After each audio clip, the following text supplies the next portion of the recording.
Have you ever woken up from a nightmare so vivid, so real, that you could still feel the cold sweat on your skin, the echo of your own heartbeat pounding in your ears? What if that nightmare didn't end when you opened your eyes? What if it lingered, haunting your every waking moment, blurring the lines between what's real and what's imagined? I'm Asher Vanheim, an antique dealer with a peculiar specialty. I deal in the rare and the cursed, objects with histories so dark that even the bravest souls wouldn't dare to touch them. But nothing in my collection ever prepared me for what I'm about to share with you. This story began with a dream that plunged me into a realm of unspeakable terror, a dream that still grips me with fear to this day. But before I take you any further into this dark abyss, I need you to do one thing. If you have the courage to venture with me into the unknown, subscribe to this channel and hit that like button. Trust me, the tales I bring to light are not for the faint-hearted. They are for those who dare to confront the shadows that lurk in the corners of our reality, for those who seek the truth hidden in the darkness. The story I'm about to tell you is not just a recounting of events, it's a warning. A warning that some nightmares don't end when you wake up. They only begin. Now let's descend together into the terror that has consumed my life. Keep your lights on, and whatever you do, don't look over your shoulder. What you might see there is something you wish you hadn't. It all started on a night like any other. A night so ordinary that I had no reason to suspect the horrors that awaited me. As I drifted off to sleep, I was suddenly pulled into a world that was both alien and eerily familiar. The dream began with me standing at the edge of a dense, foreboding forest. Towering trees loomed over me, their twisted branches clawing at the sky like skeletal fingers. The air was thick with the scent of damp earth and something else, something far more unsettling, like the stench of decay mingling with the scent of old, forgotten wood. It was as if the very essence of the forest was rotting from within. In the distance I could see it, a mansion, ancient and crumbling, hidden deep within the heart of the woods. Its silhouette was barely visible through the thick fog that curled around it like the grasping tendrils of some malevolent entity. Every instinct in my body screamed for me to turn back, to run as fast as I could in the opposite direction. But something, a force I couldn't explain, drew me closer. My feet moved as if under someone else's control, dragging me toward the mansion's decrepit front door. As I stepped inside, the temperature dropped instantly, and a chill ran down my spine. The interior was a desolate ruin, filled with dust and shadows that seemed to shift with a life of their own. The floorboards creaked beneath my weight, groaning as though they hadn't been disturbed in centuries. A faint, eerie melody floated through the air, the sound of a music box playing somewhere deep within the house. The tune was hauntingly beautiful, yet deeply unsettling, as if each note was a whisper of something long forgotten and best left buried. The smell inside was overpowering, an acrid mix of mold, mildew, and something metallic like old blood. It clung to my nostrils, making it hard to breathe. And then there was the sensation underfoot, a soft, almost yielding texture that made my skin crawl. I looked down to see that the once grand carpet was now little more than a tattered shroud, covering the floor like a patchwork of rotting fabric and decaying organic matter. My mind recoiled at the thought of what might be festering beneath it. As I ventured deeper into the mansion, I began to hear it, a soft, almost imperceptible sound. It was like the faintest of whispers, carried on the still air, just at the edge of hearing. I couldn't make out the words, but the tone was unmistakable, coaxing, inviting, as if the very walls were trying to lure me further into their depths. The sensation of déjà vu was overwhelming, as though I had walked these halls before, in another life or another nightmare. It was then that I realized this place wasn't just part of my dream. It felt as though it had always been there, waiting for me, and I had only just found my way back. I continued down the corridor, my heart pounding in my chest, each step echoing in the silence like a death knell. The shadows seemed to grow thicker, more oppressive, pressing in on me from all sides. And then, in the darkness ahead, I saw it. A figure, barely visible, standing motionless at the end of the hall. My breath caught in my throat as I strained to see, but the figure remained shrouded in shadow. It was just far enough away that I couldn't make out any details, yet I felt its eyes on me, watching, waiting. A sudden gust of wind swept through the hallway, rattling the old windows and extinguishing the flickering light that had guided me this far. The darkness closed in, and I was left standing alone, with only the memory of those eyes burning into my soul. The mansion was no longer just a place. It was alive, and it had been waiting for me. What I didn't realize then was that this wasn't just a dream. This was the beginning of something far more sinister, something that would follow me out of the dream and into my waking life. As I ventured deeper into the mansion, a sense of dread settled over me, thick and suffocating like a heavy fog. The walls seemed to close in, narrowing the corridors until it felt like the house itself was trying to consume me. The floor beneath my feet creaked ominously with every step, as if the very structure was groaning under the weight of its dark history. And then there were the sounds, faint, almost imperceptible, but undeniably there. A distant scratching, like nails dragging across wood, and the soft, rhythmic creaking of something heavy swinging in the breeze, though there was no wind. As I entered what must have once been a grand parlor, I noticed it. Things weren't as they should be. Furniture that had been scattered in disarray just moments before now seemed to have shifted positions.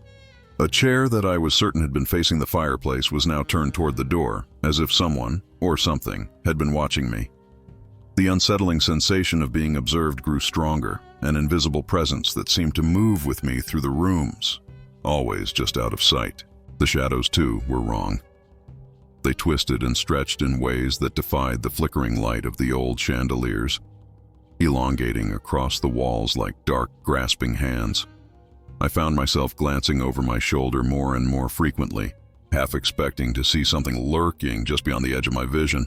But each time I looked, there was nothing, only the oppressive darkness, pressing in closer with every passing second.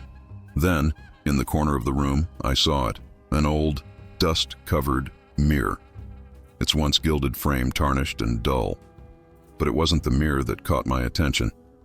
It was the reflection.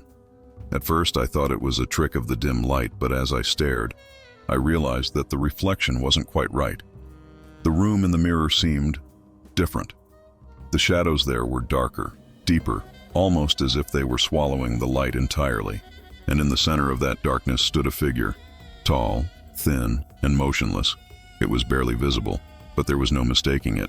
Someone, or something, was in that reflection, but when I turned to look behind me, the room was empty. A cold shiver ran down my spine as I turned back to the mirror, but the figure was gone, vanished as quickly as it had appeared. I took a step closer, compelled by a mix of fear and curiosity, my breath fogging the glass as I leaned in. That's when I heard it. A soft, almost imperceptible whisper, like a voice carried on the wind. It was speaking, but the words were indistinguishable, garbled and distorted, as if coming from another world. I strained to listen, my heart pounding in my chest, but the voice only grew fainter, retreating into the depths of the mirror. Suddenly, a movement in the corner of my eye caught my attention. I turned sharply, and there it was, the doll from my dream, sitting on the mantelpiece. Its porcelain face was cracked and weathered, its eyes cold and lifeless. But as I stared, I could have sworn I saw those eyes move. Just a fraction, just enough to lock onto mine. My breath caught in my throat, my skin crawling with the realization that this wasn't just a figment of my imagination. The doll was here, in the waking world, just as it had been in my nightmare. A low creaking sound filled the room, and I turned to see a door at the far end, slightly ajar, with a faint light spilling out from the gap. The music box's eerie melody floated through the air, louder now, coming from behind that door. My heart raced as I felt an overwhelming urge to open it, to see what lay beyond. The room grew colder with every step I took toward the door, the light flickering ominously as I reached out a trembling hand to push it open. Inside was a small, dimly lit room, its walls lined with dusty shelves filled with ancient books and strange artifacts. But what drew my attention was the figure standing in the center of the room. It was a man, or at least what had once been a man, his back turned to me. He was draped in tattered clothing, his head tilted at an unnatural angle, as if broken. And then, slowly, he began to turn. My heart pounded in my chest, every instinct screaming at me to run. But I was frozen in place, unable to tear my gaze away. As he turned to face me, I saw his eyes, hollow, empty, yet filled with a darkness that seemed to consume everything around it. He opened his mouth to speak, but no words came out, only a guttural sound that sent a wave of nausea through me. The light in the room flickered, and for a moment the world seemed to tilt, the floor dropping out from under me. I stumbled back, desperate to escape the room. But as I turned to flee, the door slammed shut with a deafening crash. The room plunged into darkness, the only sound the relentless ticking of an unseen clock, counting down to something I dared not imagine. I was trapped, alone with the echoes of my nightmare made real. The shadows pressed in, and I could feel the presence of the doll, its cold eyes watching me from somewhere in the darkness. My only thought was escape. But deep down, I knew that whatever had begun here in this mansion was far from over. The nightmare was just beginning, and the horrors that awaited me were beyond anything I could have ever imagined. As the door slammed shut, plunging the room into total darkness, a wave of panic washed over me. My breathing quickened, and I could feel my heart pounding against my rib cage, as if trying to escape the impending doom that surrounded me. The air was thick and suffocating, carrying the scent of rot and decay, and every breath felt like I was inhaling the very essence of the mansion's malevolence. For a moment, I was paralyzed, trapped in the pitch-black void with only the sound of my own ragged breathing and the relentless ticking of an unseen clock to keep me company. Then, out of the darkness, I heard it, a faint, almost imperceptible sound. It was the music box again, its eerie melody rising from the shadows. But this time it was distorted, warped, as if being played on a broken instrument. The haunting tune seemed to echo in my mind, twisting and turning, each note a sharp, piercing reminder that I was not alone. Something was in the room with me, something that had been waiting, watching, and now it was making itself known. Suddenly, a cold breeze swept through the room, and the temperature dropped sharply, causing goosebumps to erupt on my skin. The darkness seemed to shift, and in the distance I could make out a faint glow, a soft, pulsing light emanating from the corner of the room. As I strained to see, the light grew brighter, revealing a shape, no, a figure, emerging from the shadows. My blood ran cold as the details came into focus. It was the doll, the same cursed doll from my dream, now standing upright on the dusty floor, its porcelain face cracked and worn, yet its eyes gleaming with an unnatural light. I wanted to look away, to turn and flee, but my body refused to obey. The doll's eyes were fixed on me, their gaze intense and unnerving, as if peering directly into my soul. And then, as if in slow motion, its tiny mouth began to move.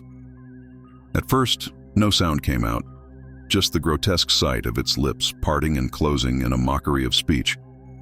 But then a voice, soft, childlike, yet dripping with malice, filled the room.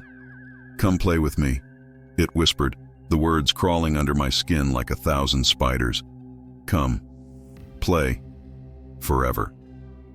My heart skipped a beat, and I staggered back, desperate to put distance between myself and the nightmarish figure.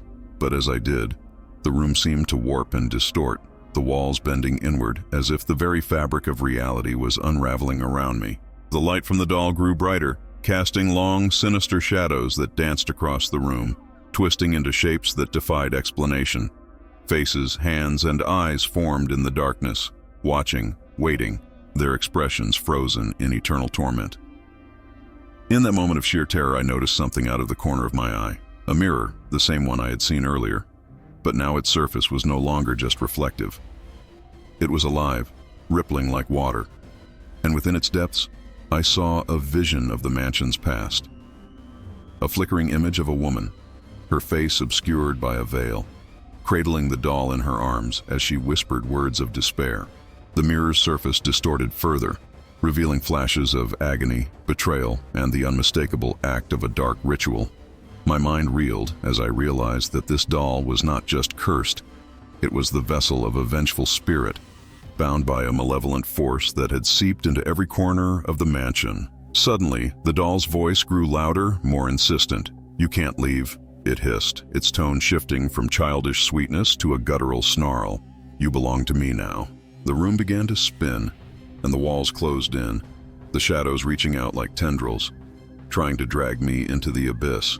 I could feel the doll's power pulling me down, its curse wrapping around me like a vice, squeezing the life out of me. In a blind panic, I turned and ran, my hands frantically searching for the door in the pitch-black darkness. I could hear the doll's laughter, echoing behind me, growing louder with each passing second. My fingers finally found the cold, rough wood of the door, and with all the strength I could muster, I yanked it open. Light flooded in, blinding me for a moment, and I stumbled forward, desperate to escape the horrors that pursued me. But as I crossed the threshold, something changed. The air was no longer cold, but warm, almost stifling. I looked around and found myself standing not in the mansion, but back in my own bedroom, drenched in sweat and gasping for breath. The familiar surroundings should have brought relief, but instead, they filled me with a deep, inexplicable dread. Something was wrong. Terribly wrong. I glanced at the clock on my nightstand, the red digits glaring back at me. 3:33 a.m. My heart sank as I realized that the nightmare had followed me out of the dream and into the waking world. The room was silent, save for the sound of my racing heartbeat. But then, faintly, I heard it. The distant echo of the music box's melody, playing somewhere in the house. My skin prickled with fear as I scanned the room, my eyes finally landing on the corner where a small, shadowy figure stood, watching me. It was the doll. Somehow, impossibly, it was here, in my room, just as it had been in the mansion. Its eyes were glowing faintly in the darkness, and as they locked onto mine, I knew with chilling certainty that this was only the beginning. The nightmare had crossed the boundary between dream and reality, and there was no escaping it now.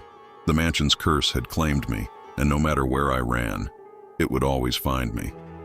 The doll would always find me. The days that followed were a blur of anxiety and dread. I couldn't shake the feeling that something was wrong, deeply, terrifyingly wrong. Every time I closed my eyes, I saw the mansion, the doll, and that haunting, malevolent gaze that seemed to pierce straight through my soul. Sleep became an impossibility. Every time I drifted off, the nightmare returned, more vivid and disturbing than before.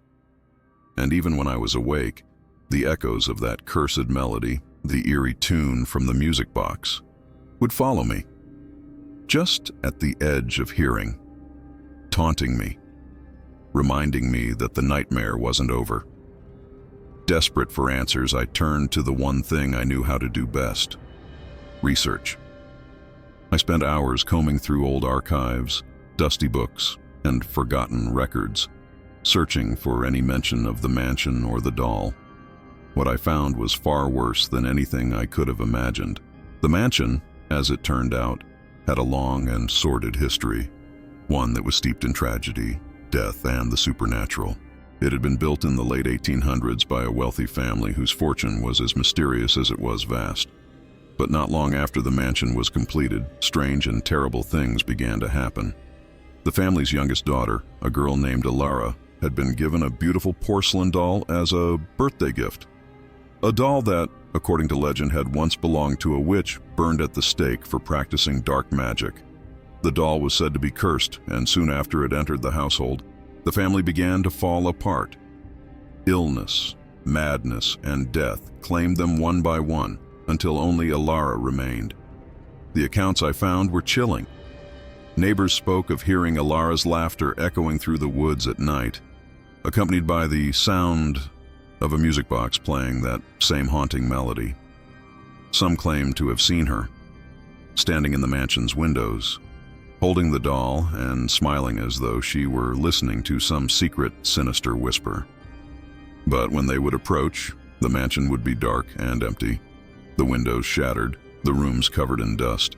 Eventually, Alara herself disappeared and the mansion was abandoned, left to rot and decay in the heart of the forest. But the most disturbing part was the stories that came after. Over the years, people who ventured into the mansion reported seeing the doll, always in different places, always watching. And every one of them described the same thing, a dream, so vivid and real, it felt as though they had lived it, in which they were drawn to the mansion, only to be haunted by the doll and its sinister presence. Some even claimed that the doll followed them home, just as it had with me, appearing in their rooms, their dreams, until they could no longer tell where the nightmare ended and reality began. As I read these accounts, a cold sweat broke out on my skin. Everything they described matched my experience exactly. The dream, the doll, the relentless feeling of being watched. It was as if the past was trying to warn me, as if the spirits trapped within the mansion were reaching out through time, desperate to be heard, desperate to stop the curse from claiming another victim. But it wasn't just a warning. It was a message that the nightmare was far from over. Driven by a mixture of fear and determination, I decided to dig deeper. I started reaching out to local historians, paranormal investigators, anyone who might know more about the mansion and the cursed doll. The responses I received were mixed. Some were fascinated, eager to learn more, while others were terrified, refusing to even speak of the place. One name kept coming up, a man named Henry Morgan, a reclusive scholar who had spent years studying the mansion's dark history. They said he was the only one who truly understood the depths of the curse, but that his obsession with it had driven him mad. I managed to track down Henry, an old man living in a dilapidated house at the edge of town. When I mentioned the mansion, his eyes widened with a mix of fear and recognition. He invited me in, and as we sat in his cluttered living room, he told me the story of Alara and the doll, filling in the gaps that the old records had left out. According to him, the doll wasn't just cursed, it was a vessel, a conduit for something far darker, something that had latched onto Alara's soul and consumed her, body and mind. And now it was hunting for a new host. Henry showed me his research, yellowed pages filled with cryptic symbols, old photographs of the mansion, and even a drawing of the doll, its eyes eerily lifelike even on paper. He explained that the mansion was built on a site of ancient rituals, a place where the veil between worlds was thin, and that the doll had become a focal point for the malevolent forces that lingered there. It was more than just a cursed object. It was a beacon, drawing the unwary into its web, feeding on their fear, their nightmares, until it could consume them completely. As Henry spoke, I could feel the walls closing in, the shadows in the room growing darker, more oppressive. He warned me that the doll wouldn't stop until it had me, that it would invade every part of my life, erasing the line between dream and reality, until there was nothing left of me but a hollow shell, just like Alara. His words sent a chill down my spine, and I realized with dawning horror that there was no escaping this. The doll had chosen me, and it wouldn't rest until it had taken everything. Before I left, Henry pressed a small, ancient-looking book into my hands, filled with rituals and symbols that he claimed could protect me, or at the very least, delay the inevitable. But as I drove home, the weight of what I had learned settled heavily on my chest. I could still hear the music box's melody, faint but persistent, and when I glanced in the rearview mirror, I thought I saw something in the back seat. A small, shadowy figure, watching, waiting. By the time I reached home, night had fallen, and the house was eerily quiet. As I stepped inside, the feeling of dread returned, stronger than ever.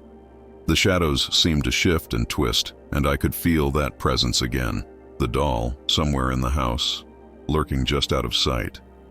I knew then that the nightmare was real, that it had followed me out of the mansion and into my life, and that no matter where I went, it would always find me. The curse was not just a part of the past, it was my future, and there was no escaping it. As the days turned into weeks, my life began to unravel. The doll's presence was inescapable. A constant malevolent shadow that hung over me like a storm cloud, dark and oppressive. Every corner of my home felt tainted, as if the very walls had absorbed the curse, and were now conspiring against me. Sleep became a rare and fleeting reprieve, plagued by the same nightmare over and over again. Each time I found myself back in that mansion, the doll's cold, lifeless eyes staring into mine. Its voice, soft, chilling, whispering promises of doom and despair. But it wasn't just in my dreams that the doll haunted me. Even in the waking world, I could feel it. It started with small, subtle things. Doors that I knew I'd closed were found ajar, lights flickering without reason, and the faint echo of that cursed music box melody playing just at the edge of my hearing. The doll would appear in places I hadn't left it, always watching, always waiting. I would leave the house only to find it sitting on my bed when I returned, or perched on a shelf, its eyes following me wherever I went. The worst part was the feeling of being watched, the prickling sensation on the back of my neck, as though something was always just behind me, just out of sight. I would catch glimpses of it in the corner of my eye, a fleeting shadow, a flash of white porcelain, and then it would be gone, leaving me questioning my sanity. I tried everything to rid myself of the doll. I burned it, buried it, even drove it miles away to abandon it. But every time, without fail, it would return, untouched, waiting for me as if it had never left. My desperation grew, and with it, my isolation. Friends and family began to distance themselves, concerned by my increasingly erratic behavior. They couldn't see the doll, couldn't feel its oppressive presence the way I could. To them, I was just losing my mind, unraveling under the weight of some unseen pressure. But I knew the truth. I wasn't crazy. The doll was real, and it was determined to destroy me. In a final attempt to find answers, I returned to the mansion. It was a foolish decision, driven by equal parts desperation and defiance. I needed to understand the curse, to confront it at its source, and perhaps find a way to break free. The drive through the dense, shadowy forest was long and torturous, every tree seeming to bend towards me, their twisted branches clawing at the car like bony fingers trying to pull me back. When I finally arrived, the mansion loomed before me, more ominous than ever, as if it were alive and waiting for my return. The air was thick with an unnatural stillness, and the mansion's windows stared down at me like hollow eyes, empty and cold. The front door creaked open on its own as I approached, as if inviting me inside. Stepping across the threshold felt like walking into the mouth of a great beast, the darkness within swallowing me whole. The interior was just as I remembered, decaying, rotting, but with a sense of malevolence that had only grown stronger since my last visit. The shadows clung to the walls, whispering secrets I couldn't understand, and the floorboards groaned underfoot as if the house itself was alive, groaning in pain. As I made my way deeper into the mansion, I could feel the doll's presence growing stronger. A cold, heavy weight pressing down on my chest. The music box melody echoed through the halls, louder now, more insistent, as though it were calling me, guiding me to the heart of the curse.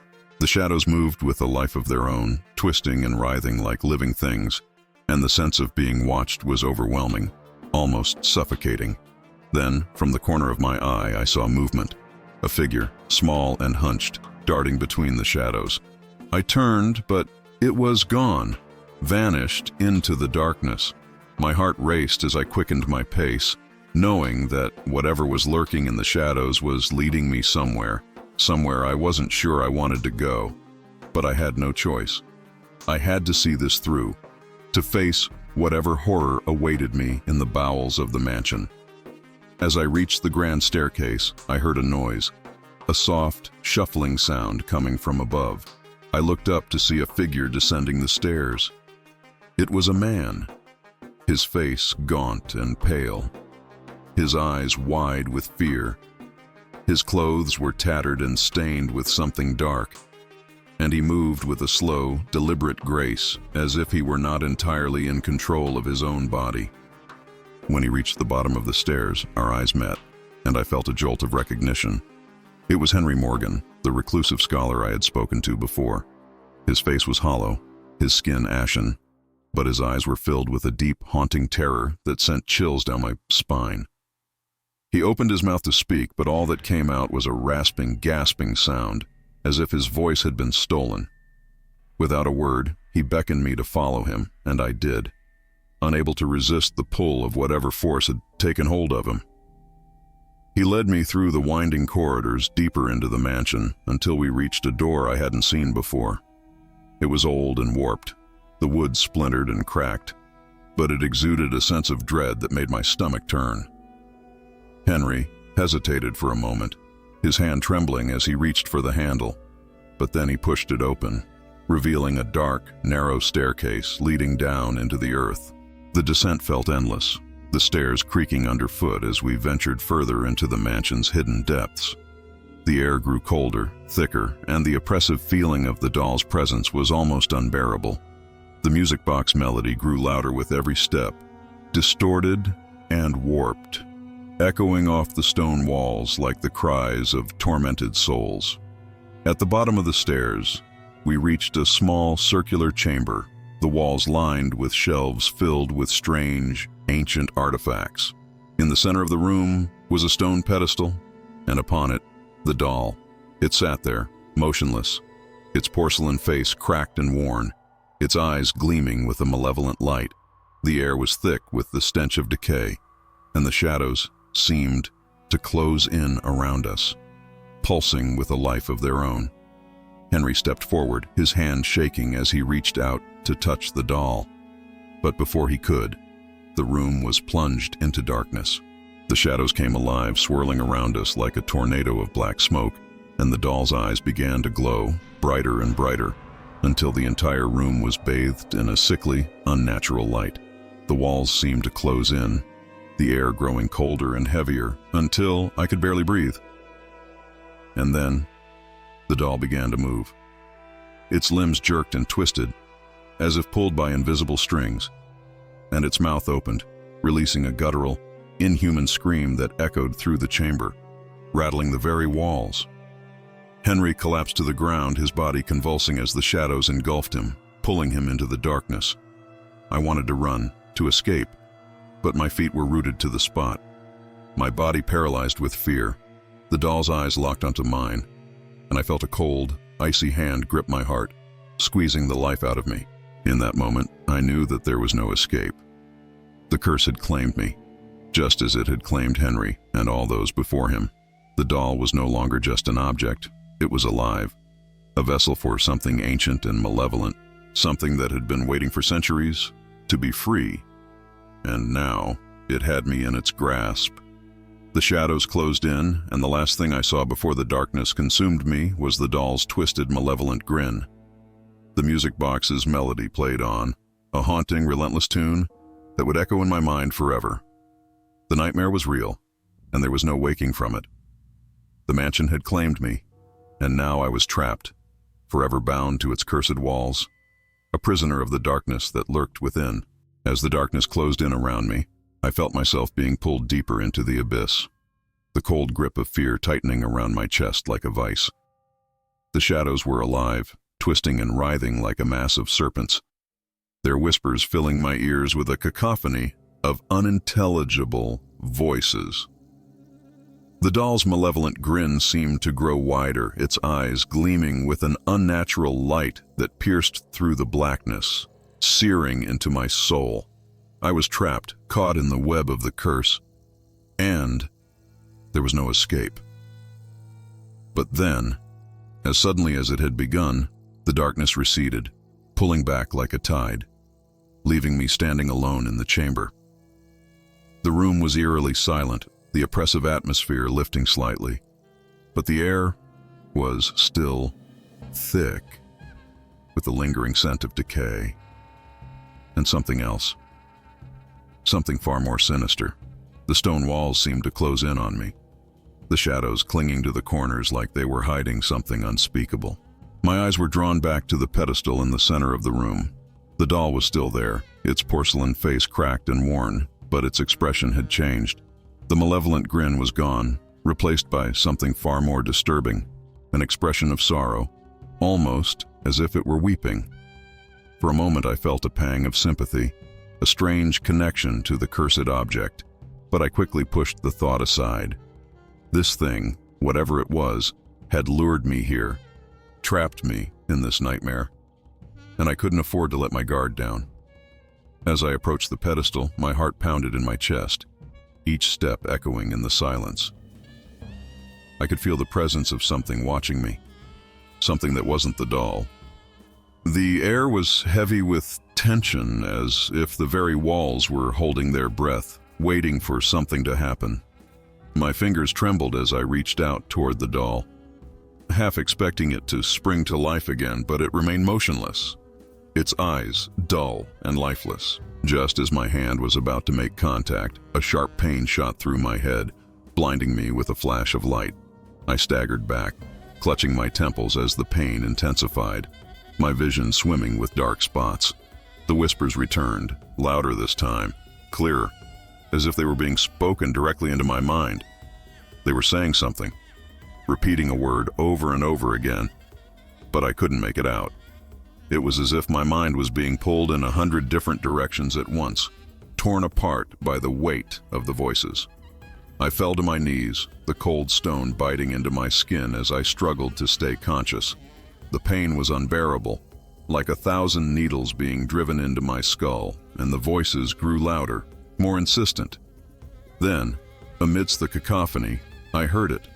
A single voice, clear and distinct, cutting through the noise like a knife. "Choose," it said, the word reverberating in my mind, filling me with a sense of dread that I couldn't shake. The room around me began to change, the walls shifting and warping as if reality itself was coming undone. The shadows grew darker, more oppressive, and the whispers grew louder, until they were a deafening roar. The doll's eyes began to glow again, brighter and brighter, until they were blinding, filling the room with an intense, pulsating light. I could feel something pulling at me, tugging at the edges of my consciousness, as if trying to drag me into the darkness. "Choose," the voice repeated, more forcefully this time. I didn't understand what it meant. Choose what? But there was no time to think, no time to consider my options. The shadows were closing in, the light from the doll's eyes growing more intense, searing into my mind. I was being torn apart, my thoughts scattering like leaves in a storm, and the only thing I could focus on was that single word, choose. Then, as if in answer to the voice, the room shifted again, and I found myself standing in front of a mirror. It was the same mirror I had seen in my dream, the same one that had shown me the vision of the mansion's dark past. But this time, the reflection was different. Instead of showing me the room behind me, it showed something else, something far more terrifying. In the reflection, I saw two versions of myself. One was me as I was now, broken, terrified, on the brink of madness. The other was something else, a twisted, distorted version of myself, with hollow eyes and a face contorted in a rictus of pain and fear. This other version of me was holding the doll, cradling it in its arms like a precious child. And as I watched, its lips twisted into a smile that was both familiar and horrifying. I realized with a jolt that this was the choice the voice was talking about. I could see it now. Two paths, two fates. I could take the doll, accept the curse, and become like the twisted figure in the mirror, a slave to the darkness, forever bound to the mansion and its malevolent forces. Or I could reject it, fight back, and try to escape, knowing full well that the curse would never truly let me go. The room around me began to spin, the shadows swirling in a dizzying vortex, pulling me toward the mirror. I could feel the weight of the choice pressing down on me, the voices screaming in my mind, urging me to decide. The twisted figure in the mirror reached out, its hand pressing against the glass, its eyes locked onto mine, with an intensity that sent a shiver down my spine. "Choose," the voice demanded, louder and more insistent. The doll's eyes flashed, and I knew that whatever choice I made, there would be no turning back. With a trembling hand, I reached toward the mirror, my fingers hovering inches from the glass. The twisted version of myself stared back at me, its eyes filled with a mix of anticipation and dread. I could feel the pull of the darkness, the temptation to give in, to let the curse take me, to surrender to the nightmare and become one with the shadows. But something inside me resisted, a small, stubborn spark of defiance that refused to be snuffed out.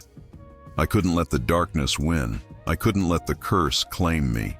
With a final surge of determination, I pulled my hand back, turning away from the mirror, rejecting the twisted figure and the fate it represented. The room exploded in a blinding flash of light, and I was thrown backward, crashing to the floor. The voices screamed in rage, a deafening roar that shook the very foundation of the mansion. But I held firm, refusing to give in. The shadows recoiled, the light from the doll's eyes flickering and fading, until they were nothing more than empty, lifeless orbs. The pain in my head subsided, the voices fading to a dull murmur, and the room slowly returned to normal. The mirror was gone, replaced by the cold stone walls of the chamber, and the doll lay motionless on the pedestal. Its malevolent presence diminished, but not entirely gone. I had made my choice, but I knew that the battle was far from over. As I staggered to my feet, I could feel the mansion's grip on me loosening, the oppressive atmosphere lifting slightly, but the curse was still there, lingering in the shadows, waiting for another chance to claim me. The doll's eyes were dark now, but I knew that it wasn't over, that it would never be over. The nightmare would continue. The curse would haunt me, but for now, I had won a small victory, bought myself a little more time. I turned and made my way back up the staircase, my legs trembling with exhaustion and fear. The mansion's halls were silent, the shadows no longer moving, but the feeling of being watched persisted. As I reached the front door, I hesitated, glancing back one last time at the dark, empty corridor. The mansion seemed to be watching me, waiting, but it made no move to stop me as I stepped outside. The cold night air hit me like a wave, clearing my mind and filling my lungs with a sense of freedom I hadn't felt in weeks. I had escaped, but I knew that the curse would follow me, that the doll would find a way back into my life. The battle was far from over, and the horrors that awaited me were beyond anything I could imagine. But for now, I was free, and that was enough. As I walked away from the mansion, the wind whispered through the trees, carrying with it the faintest echo of the music box's melody. I knew then that the curse had only just begun, that the nightmare would continue, but I was determined to fight, to resist, to survive. The mansion would not claim me, the doll would not break me, and whatever darkness lay ahead, I would face it head on. The night was dark, the forest ominous, but I walked on, driven by a mixture of fear and defiance. The curse was real, the nightmare was real, but so was my will to survive, and as long as I had that, I knew that I had a chance to break free, to escape the darkness, and to find a way to end the nightmare once and for all. The days that followed my escape from the mansion were a blur of paranoia and fear. The memory of that night clung to me like a dark shadow, haunting my every waking moment. I could still feel the doll's cold, lifeless eyes watching me, the echoes of the cursed music box melody playing in the recesses of my mind. No matter where I went, no matter how far I tried to distance myself, the sense of being followed, of being watched, never left me. The curse had seeped into my life, entwining itself with my very soul, and there was no escaping its grip. At first I tried to convince myself that it was over, that I had somehow broken free of the mansion's hold. I threw myself into my work, trying to focus on anything but the horrors I had experienced. But the signs were always there, small, almost imperceptible at first, but growing more blatant as the days passed. It started with the shadows in my home, dark shapes that seemed to move of their own accord, lurking just beyond the edge of my vision. No matter how many lights I turned on, The shadows persisted, always out of place, always watching. Then there were the sounds, soft whispers in the dead of night, the creak of floorboards when no one was there, and the faint but unmistakable melody of the music box playing from somewhere within my house. It would start quietly, almost as if it were coming from the other side of a wall, growing louder and more insistent until it filled the entire room, suffocating me with its eerie, haunting tune. I would search the house, tearing apart rooms in desperation, but there was never any source, nothing to explain the sound. It was as if the music was coming from the very walls, the very air around me. But the worst was the feeling of being watched. I could sense it, that cold, malevolent presence, lurking in the shadows, following me wherever I went. I would catch glimpses of it in mirrors, reflections in windows, fleeting images of the doll, always out of reach, always vanishing the moment I turned to look. My mind was unraveling, the line between reality and nightmare blurring more with each passing day. I could feel the curse tightening its grip on me, dragging me back into the darkness, pulling me closer to the edge of madness. It wasn't long before I started to see the doll itself. At first it was just out of the corner of my eye, a flash of white porcelain, a glimpse of those cold, lifeless eyes. Then it became more direct, more deliberate. I would find it sitting on my bed, perched on a chair in my living room, even lying next to me. When I woke up in the dead of night, each time the doll was closer, its expression more sinister, more knowing. It was as if it were toying with me, waiting for the perfect moment to strike. I tried everything to get rid of it. I threw it away, burned it, even took it miles out of town and buried it deep in the woods. But every time, it returned, as if it had never left. The terror was overwhelming, driving me to the brink of insanity. My life became a constant battle against the curse, a struggle to maintain my sanity as the doll's influence grew stronger, more oppressive. The once familiar comforts of my home had turned into a prison, the walls closing in around me, trapping me in a nightmare that I couldn't escape. Then came the night that changed everything. The night when the curse finally revealed its true horror. I woke in the middle of the night, drenched in sweat, my heart pounding in my chest. The room was dark, the air thick with the scent of decay and something else.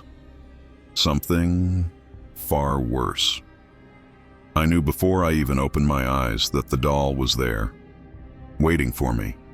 And when I did open my eyes, my worst fears were confirmed. The doll was standing at the foot of my bed, its eyes glowing faintly in the darkness, a twisted smile on its cracked porcelain face. But this time, it wasn't just a doll. It was moving, its limbs jerking and twisting in unnatural ways, as if it were being controlled by some invisible force. My breath caught in my throat as I watched it, unable to move, unable to tear my gaze away from the horrifying sight. The room was filled with the sound of the music box, louder than ever before, the melody distorted and warped, echoing off the walls like the cries of the damned. I tried to scream, but no sound came out. The doll began to move closer, its steps slow and deliberate, its eyes never leaving mine. I could feel the darkness closing in, the curse tightening around me like a noose. The air grew colder, the shadows deeper, and I knew that this was it. The curse had finally come to claim me. In a last desperate attempt to escape, I lunged out of bed, but the doll was faster. It was on me in an instant, its cold porcelain hands wrapping around my throat, squeezing the life out of me. The room spun, the shadows swirled, and the music box played on, its haunting melody driving me deeper into madness. I could feel myself slipping away, the darkness consuming me, pulling me into the void. But then, just as suddenly as it had begun, the pressure released. The doll's grip loosened, and it fell back, lifeless, to the floor. The music box stopped. The room was silent, and I was left gasping for breath, trembling with fear. The doll lay motionless on the floor, its eyes dull and lifeless once more. But I knew better than to believe that it was over. The curse had only withdrawn, retreating for now, but it was still there, lurking in the shadows, waiting for its next opportunity. I stumbled out of the room, desperate to escape, but the house was filled with the same oppressive silence, the same feeling of being watched. The shadows seemed to move on their own, shifting and twisting as I passed. And I knew that the doll was still with me, that it would always be with me. The curse was part of me now, bound to me by some dark, ancient force, and there was no escaping it. As I fled the house, the wind howled through the trees, carrying with it the faintest echo of the music box's melody. I knew then that the curse would follow me wherever I went, that the doll would never stop, never rest, until it had claimed me completely. The nightmare was far from over, and the horrors that awaited me were beyond anything I could imagine. Now, as I sit here, writing this down, I can feel it watching me, just out of sight, waiting for the moment when I let my guard down. The shadows are closing in. The darkness is growing, and I know that it's only a matter of time before the curse takes me. The doll is patient, relentless, and it will not stop until it has what it wants. So I leave you with this warning. If you ever come across a doll, an old cursed doll with eyes that seem too lifelike, too knowing, don't take it. Don't bring it into your home. Don't let it into your life. Because once you do, the curse will take hold and there will be no escaping it. The doll will follow you, haunt you, and it will never stop, never rest, until it has claimed you, body and soul. And as you lie awake at night, listening to the faintest echo of a music box's melody, remember? Sometimes, nightmares don't end when you wake up. Sometimes, they're just beginning. And what happened in that mansion, to me, could just as easily happen to you. The doll is out there, waiting, watching, and it will find you, just as it found me.